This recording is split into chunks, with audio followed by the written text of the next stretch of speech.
David, walk us through the state of play right now between the U.S. and Iran. Basically, the ceasefire is unraveling. I think we can't, we said, well, there was a clash in Lebanon and Israel and Iran were firing at each other. Now you've got repeated attacks between the U.S. and Iran. And again, there's this idea of something called escalation dominance, where one side sort of backs down and won't escalate back. Iran continues to not back down. They have escalation dominance over the United States. That would have been unimaginable when this war started on February 28th. So they just keep pushing back on what the U.S. does. That's what they did by firing on all these countries. And the U.S. can't stop, I've talked to military experts, every drone that they fire into Kuwait or the UAE or Saudi Arabia. They just don't have the kind of coverage Ukraine has to stop a drone. So that's the sort of Achilles heel of the situation for the U.S. Ambassador, the fact that Iran is not backing down, what does that tell you? Well, I couldn't agree more with David, but there's another element here, which is escalation trap. And Iran and the U.S. risk getting into that. In other words, the quest to outdo each other takes you further and further up the escalatory ladder. I mean, the U.S. has other options, but the president clearly does not want to get all the way in again, where the ceasefire effectively is over and we're back into a very hot kinetic campaign. What this tells us about the regime is that it believes it can survive and thrive even on the other side of this. It is setting the terms for both the ceasefire and the conflict. Ambassador, what do you think the president means when he says Iran will pay the price now because a deal is taking too long? Is this just another one of these sort of toothless threats that we've seen before, throw it out there, and then later say, oh, now we're close to the deal, that my threat worked? Or do you think that talks are really dead? Well, I would start with his first statement, which is Iran is a total military mess. In fact, it's not. It has retained an extraordinary capacity to do damage. And it uses its coerciveness in two directions. It's got two tools: horizontal escalation against our Gulf partners, even Jordan, and then holding on tighter and tighter to the Strait of Hormuz. The ceasefire being over is a political question, and neither side, U.S. nor Iran, wants to make that call. And the talks are continuing, but they risk having less and less meaning besides an escalatory cycle. And let's not forget that there's another so-called ceasefire, which is at risk of wholly unraveling, but also smashing into this one. And that's the one between Israel and Hezbollah. Right. General, this morning, President Trump is telling Fox News that he's close to ordering new strikes against Iranian power plants and bridges. Attacks on civilian infrastructure may be considered war crimes under international law. Would you expect service members to follow through on an order like that? In the past, the CENTCOM has been very careful to be able to find alternative targets for the president that do not breach the international laws of attacking civilian targets. I certainly hope that is the case.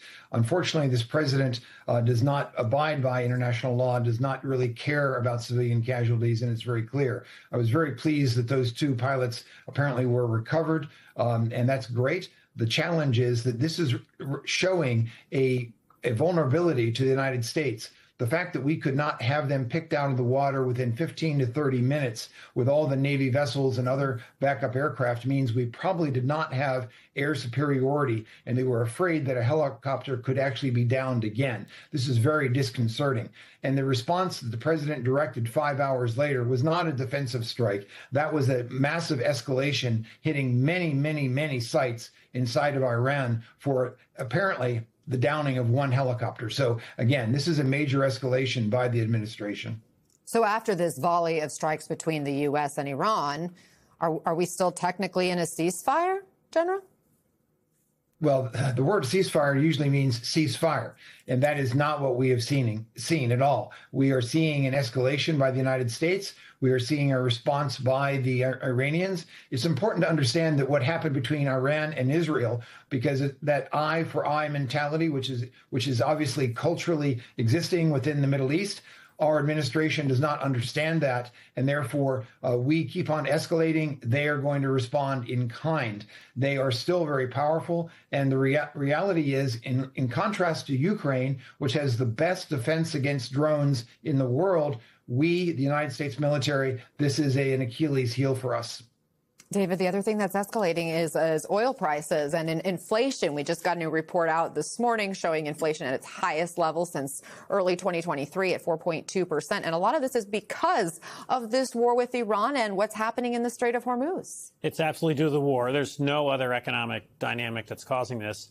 And, even if there's a truce tomorrow, it's going to take months for all of these facilities, some of them have been damaged, but basically to try to restore the flow of oil globally. So there's going to be no drop in oil. And we are approaching, and it keeps shifting. Experts have said we were going to hit this, a month ago or right now. There is a more dangerous precipice where the sort of supply of oil, there's a lot of countries that have used their reserves at this point.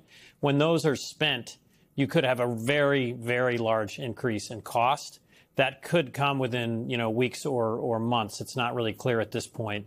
So this is going to become more and more of an issue that the U.S. really needs the strait to reopen. As we continue to monitor the president's remarks, again, we'll listen and see if he takes questions specifically about Iran and what we're discussing right now. Ambassador, I want to circle back to where you had sort of pointed us about this other venue where we're seeing hostilities. Israel's continuing to carry out new strikes on what they say are Hezbollah targets in Lebanon, and civilians there are bearing the brunt with hundreds killed since the truce, tens of thousands forcibly displaced in the south of Lebanon. Can ceasefire talks between the U.S. and Iran even continue if Israel continues those strikes, since Lebanon has been such a huge sticking point for Iran?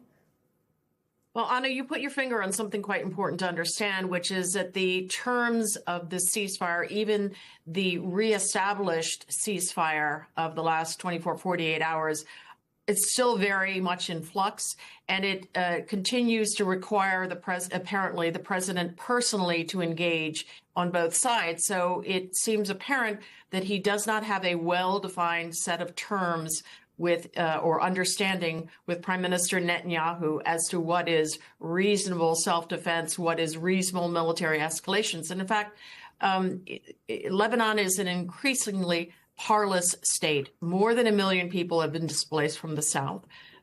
These strikes close to or into the southern suburbs of Beirut, Dahia, simply increase the pressures on a very fragile state.